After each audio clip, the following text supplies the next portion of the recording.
That's all right. Let's go ahead and get started with some questions. Let's go with Tyler James. Kurt, I'm curious, what is sort of the defensive mindset heading into this game, and is it any different than any other game beforehand?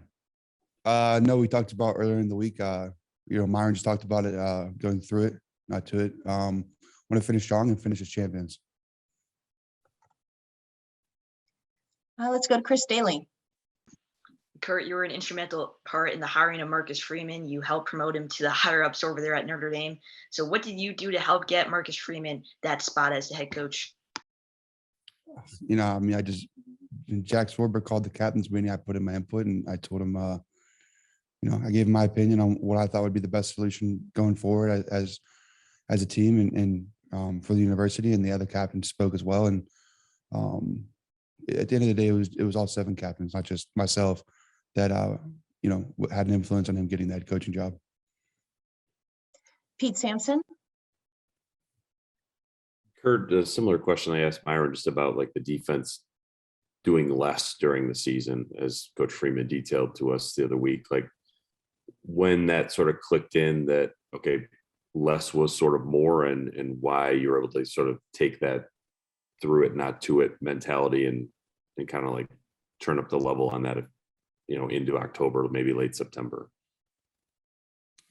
Yeah. So at the beginning of the season, we saw us playing fast and free, but making mistakes in the process of that. So when you play fast, that comes with mistakes. And so when we were able to find the blend of playing fast and free and playing assignment football is when we were really started to take our game to the next level.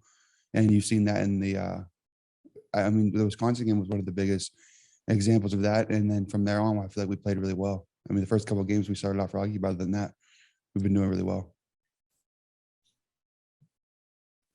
All right, over to Len Clark. Kurt, can you give us a glimpse into the future? Has there been any difference in game prep routine, and how important is a win in the Fiesta Bowl for the future of this program? Yeah, I read a statistic earlier this week that Notre Dame hasn't won a New Year's Day 6 game in I don't know how long, but the goal for us, like we've been preaching all this bull prep, was finish as champions. That's what we want to do. We want to send the seniors out the right way, the guys that laid the foundation for this program where it's at right now, and finish as champions. So, Matt Freeman. Kurt, as an experienced vet, just wanted to ask you about Jason Audier and Gabe Rubio and how they've kind of developed over the course of this fall. Yeah, they've developed a lot. I've seen them come in as baby freshmen, and Gabe came in the spring, and then Audier came in the summer. When they both got here, they weren't ready to play meaningful football for us, but I'm really confident that if they stepped on the field for us now, they both would be able to play really well for us. Back to Tyler James. Kurt, is there any extra meaning to you guys as defensive linemen to see Coach Elston get an expanded role as a play caller for this game, and seeing how he has sort of embraced that? Yeah, it's been cool to see him step into that role and take on that responsibility as a play caller. I have full confidence in him to do that, and excuse me, sorry, it's kind of needy. And so did everybody else on the team. So I'm excited to see how he does, and I know he's going to do great. Patrick Engel. Yeah, Kurt, this is another younger guy question for you. What has Riley Mills added to the defensive line, and in particular the interior line, and how have you seen him kind of grow as he's added some of that defensive end and a 3-down front to his plate this year? Yeah, the kid's a freak. If you looked at him walking down the hallway, you'd be extremely intimidated. Just his physical attributes, and just his mentality of practicing every day. He's a hard worker. There's no surprise to see his success this season. He works extremely hard every single day, and when you're a physical freak and you work extremely hard, there's great things are destined to happen. Pete Sampson. Did you have a question, Pete? Yeah, I was sort of interested in terms of like how you've seen Coach Freeman change or not change since he became the head coach, because obviously he's got to change some things. There's only so many hours in the day. So how has he sort of balanced trying to be the same guy, but also he's in a new job?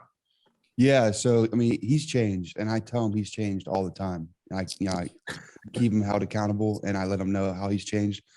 For example, the defense rides on bus 2, and the defense coordinator rides on bus 2.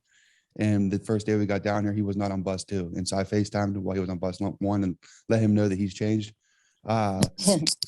During the bowl prep, there were some questionable calls about the ball being spotted past the first down marker.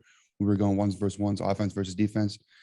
So I told him he's changed there. And then there is multiple instances of me getting to the quarterback and him not blowing the play dead. And so, the old Coach Freeman would have blown the play dead. But, he's changed. So I tell him that all the time. So, yeah, get on him about that. No, I'm kidding. He's great, man. He's doing a great job. I'm just busting his chops. I think that will be our last question for Kurt. Thank I you. raised my hand. No. I'm sorry. What is that? ABC? Oh my gosh. Yeah, sorry. I didn't realize you guys could hear me. That's quite all right. We'll go ahead and take your question. Go right ahead. Yeah, go ahead. Hi, Kurt. I just was wondering, did you participate in the community event today with the kids, and how did that go? And just tell us a little bit about it. I did not participate in that. I was not there. Okay, thanks. Thanks for making me look bad.